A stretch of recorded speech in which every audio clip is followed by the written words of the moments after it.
Well, it is the second leg of the FedEx Cup playoffs, the BMW Championship.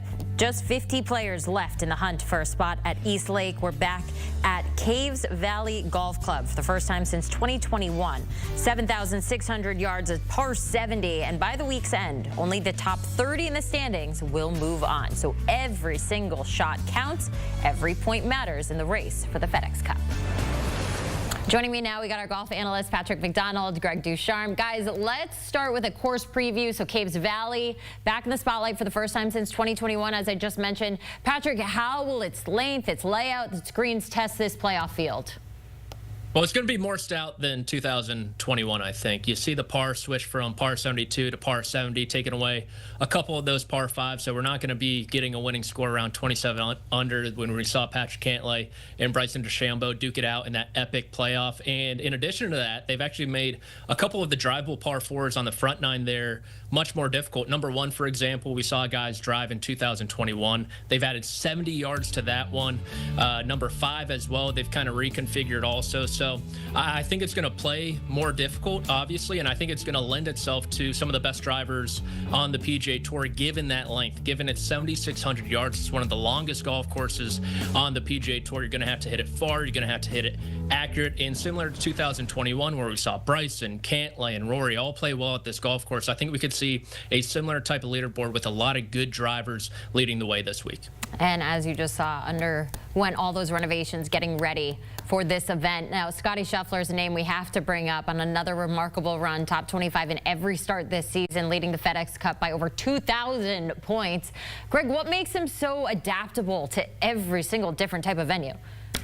Well, like Patrick said about this one, really good drivers of the golf ball. And when you think of that, typically you think of the longest hitters in the game. But the best driver in the game is, in fact, Scottie Scheffler. And he's not the longest driver of the golf ball on the PGA Tour, but he's incredibly reliable and incredibly accurate. He is also, by far, the best iron player, and he's the best iron player that I've seen in probably 15 years on the PGA Tour. He is a remarkable distance control, and when you combine this kind of ball striking prowess, it's really hard to beat. And then, look, this year, I know he's not going to have Ted Scott on the bag this week. Unfortunately, Ted Scott will still be away for personal reasons, but he is still having his very best putting season of his entire career.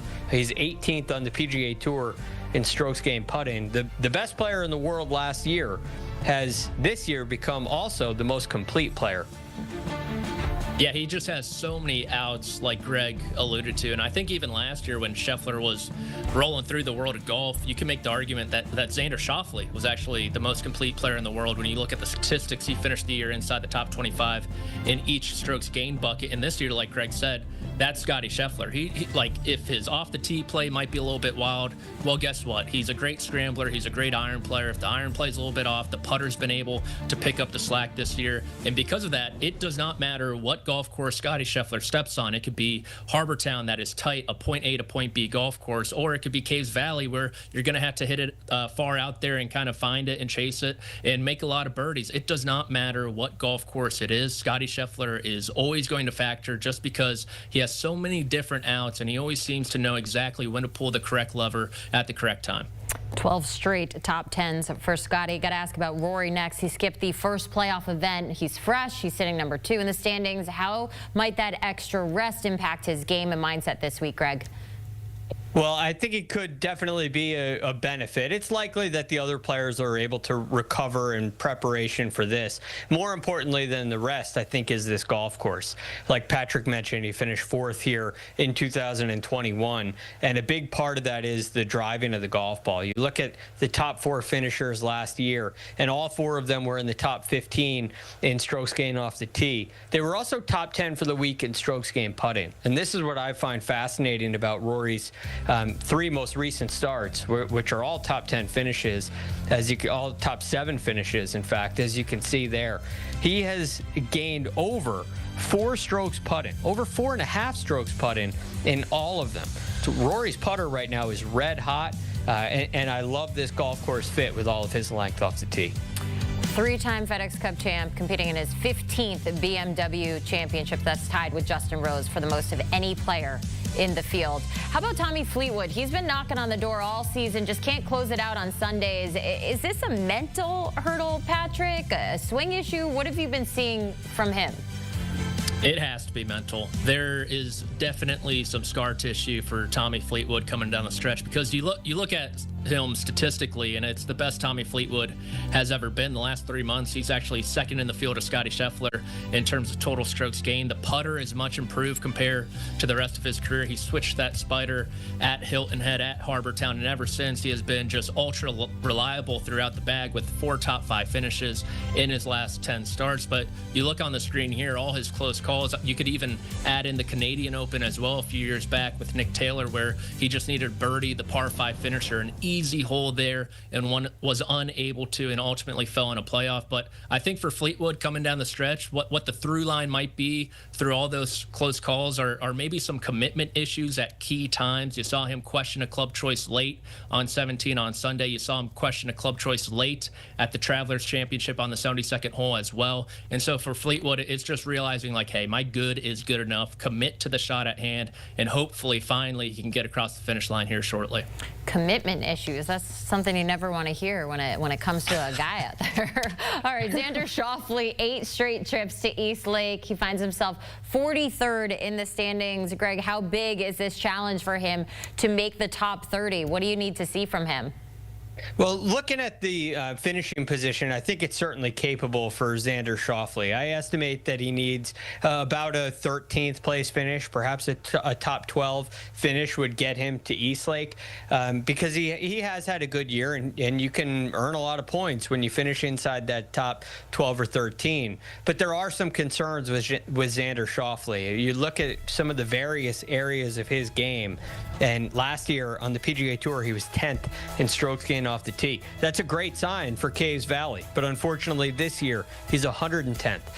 Also, Caves Valley in 2021 turned into a putting contest. Well, that'd be great for Xander Schauffele of 2024.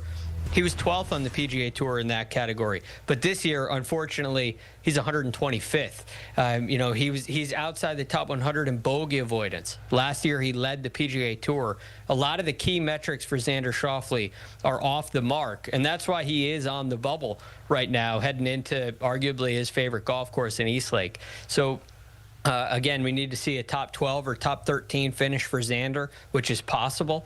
But if he does achieve that, it will definitely be an uptick in what we've seen from Xander in 2025. Definitely possible, but a lot of pressure there. Patrick McDonald, Greg Ducharme getting us ready for the BMW Championship. Thank you, fellas. Looking at the odds to win it all right now. It's Scottie Scheffler leading the odds to win at plus 220, followed by Rory McIlroy. We got Schauffele, who we were just talking about, Tommy Fleetwood, and Oberg rounding out the top 5.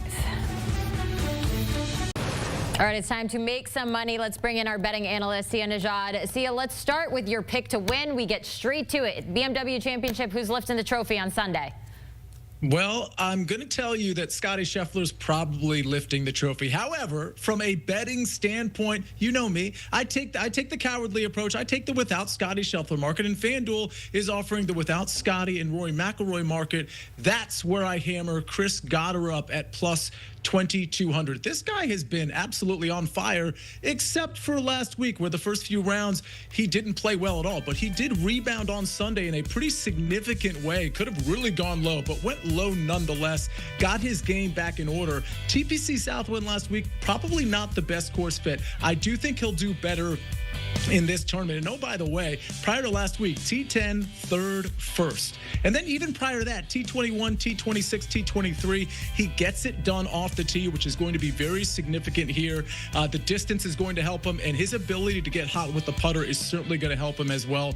Really like him again in that cowardly without Scottie Rory McIlroy market. Give me Chris Goddard up at 22-1.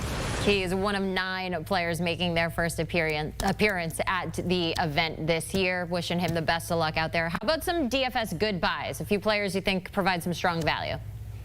Yeah, value is the key word here, Jenny, because we're going to go sort of to the middle of the pricing board with Ricky Fowler. And I'm here to tell you that I think Ricky Fowler is back. I mean, we saw what he did last week, but the ball striking numbers have really been there in a pretty big way, particularly off the tee. And again, I think off the tee is really going to be important here at the BMW Championship. We know he can pop with the putter.